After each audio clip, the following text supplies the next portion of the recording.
Hi friends, అందరికీ నమస్తే. Welcome to మన వరంగల్ హార్వెస్టర్ బ్లాగ్స్. మన ఛానల్ను సబ్స్క్రైబ్ చేయండి, లైక్ చేయండి, షేర్ చేయండి, కామెంట్ చేయండి. ఈరోజుకైతే మన బండి 50 గంటలు దాటిపోయింది. ఇప్పటికి మన బండి స్టార్ట్ అయ్యి 50 గంటలు అయింది. జరిగింది ఏంటంటే, మొన్నటి నుంచే ఫీల్డ్ గట్టిగా స్టార్ట్ అవ్వడం జరిగింది. అంతకుముందు రోజు 2 గంటలు, 3 గంటలు, 4 గంటలు రావడం జరిగింది. 3 రోజుల నుంచి మంచిగా రోజు 8-9 గంటలు వస్తుంది మన బండి. 50 గంటలు అయితే రీచ్ అయినాం మనం.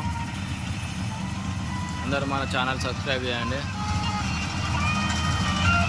ఈరోజు మా డ్రైవర్ చిట్టిపాటు ఉంటే ఇప్పుడే వచ్చి 2 గంట అవుతుంది వచ్చి. ఇవరి దాకా బండి నడిపి చెట్టు కింద కూకున్నా. మా తోటలో చల్లగా ఉన్నది మంచిగా. అందరూ అయితే మన ఛానల్ సబ్స్క్రైబ్ చేయండి ఫ్రెండ్స్, మర్చిపోకూడదు. బాయ్, ఉంటానా.